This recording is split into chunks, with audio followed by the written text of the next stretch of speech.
Jean-Philippe, bonjour. Bonjour. Jean-Philippe, c'est l'heure du bilan pour ton équipe de CFA2. Donc, au classement, vous terminez la saison à la 5e place du groupe H de CFA2. 11 victoires, 9 nuls, 6 défaites, 41 buts marqués, 25 buts encaissés. Ton regard global sur ce qui s'est passé au sein de ton équipe cette saison, plutôt satisfait de cette 5e place ? Oui, satisfait. Je pense que c'est un classement qui correspond un petit peu à nos performances. Même si à la trêve, on était premier. Après, sur la deuxième partie, on a eu un petit trou dû à certaines choses logiques. Voilà. Après, je pense que le classement reflète la qualité du groupe de cette saison. Au bout du compte, dans ce championnat, dans votre groupe de CFA2, ce sont le Stade Bordelais et Limoges qui montent en tant que meilleur deuxième. Ça te semble logique sur ce que tu as vu cette saison chez nos adversaires ? Oui, ça me paraît logique sur le championnat. Pour moi, Bordeaux avait fait une équipe pour monter, avec des joueurs très athlétiques, qui avaient tous joué à un niveau au-dessus. Limoges qui avait une belle équipe aussi, avec un effectif, et notamment un potentiel offensif, pour moi le meilleur du championnat, et qui avait dans son jeu des choses intéressantes, notamment au niveau de la transition, où ils étaient très performants. Jean-Philippe, c'est pas trop difficile de se retrouver aux commandes d'une équipe alors que dès la ligne de départ du championnat, on sait que même si on finit premier, on ne montera pas. Non, parce que déjà la priorité pour nous, c'est d'obtenir notre maintien le plus rapidement possible pour pouvoir travailler pour les jeunes joueurs en pleine confiance. Donc voilà, on sait que de toute façon aujourd'hui pour les équipes professionnelles, être en CFA c'est compliqué. On s'en aperçoit chaque année où des gros clubs de Ligue 1 n'arrivent pas à maintenir leurs jeunes en CFA. Donc voilà, la CFA2 correspond bien au niveau du centre de formation de Niort. Bon, 5e, tu l'as dit, c'est un bon classement de fin de saison. Qu'est-ce qui vous a peut-être manqué pour aller encore un petit peu plus haut peut-être ? La première chose, c'est que c'est une réserve, donc on n'a jamais la même équipe. Je faisais le point, là j'ai utilisé 45 joueurs sur la saison. Donc voilà, il faut composer avec les professionnels qui redescendent. Parfois, faire les équipes en fonction des joueurs que tu as par rapport au poste. Donc, tu es souvent dans la composition. Mais je pense honnêtement qu'on aurait pu jouer peut-être le titre, être pas loin.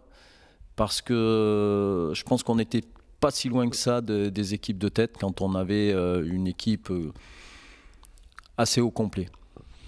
Quelle a été ta principale satisfaction au regard de cette saison, Jean-Philippe ? La satisfaction, c'est déjà dans le travail de tous les jours où on avait un groupe intéressant avec des joueurs qui avaient envie de progresser, où l'ambiance était bonne. Voilà, c'est la première satisfaction. Ensuite, au niveau du jeu, je pense qu'on a progressé dans la deuxième partie en termes de maîtrise collective, parce que sur la première partie, on a fait des bons matchs, mais on n'avait pas forcément la maîtrise collective qu'on a affichée sur les derniers matchs. Et paradoxalement, on a calé en termes de résultats sur le mois d'avril, alors que je pense que dans la maîtrise, on faisait des choses intéressantes.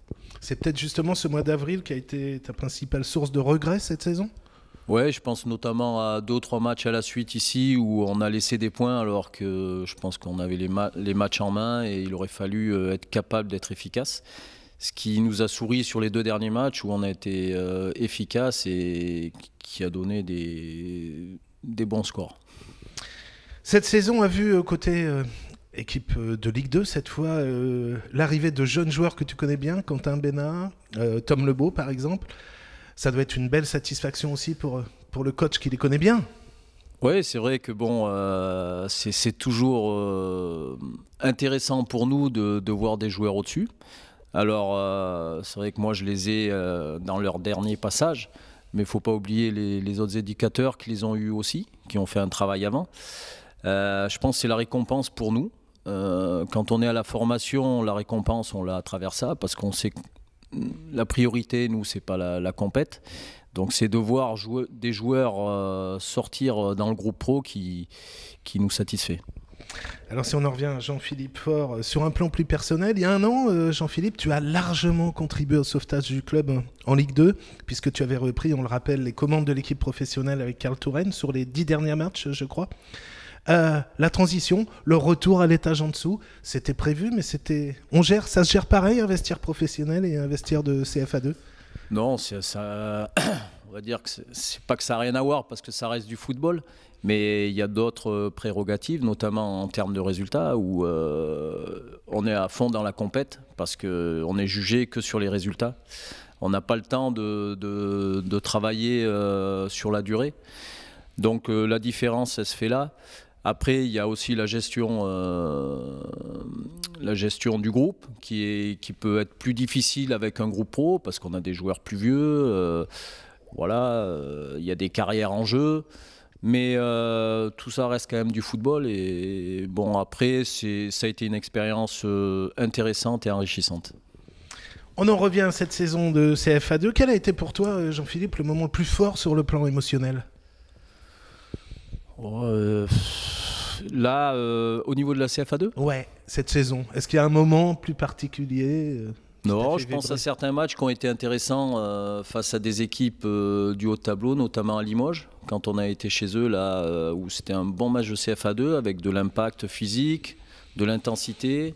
Je pense au match contre la réserve des Girondins aussi. Notre premier match au Stade Bordelais face à une équipe athlétique, alors qu'on avait des jeunes joueurs qui démarraient. À ce niveau-là, c'était déjà formateur. Donc en gros, ça va être les points positifs de la saison. Mais surtout, ce qui a été intéressant, c'est de ne jamais être sous pression en termes de résultats. Donc ça permettait d'instaurer un climat serein et plein de confiance pour la progression du joueur. On va se projeter d'ores et déjà sur la saison prochaine. Est-ce qu'il y a beaucoup de bouleversements à prévoir au sein de ton effectif de CFA2 ? Non, il y aura des départs comme chaque année. J'avais un effectif de 13 joueurs plus 3 gardiens.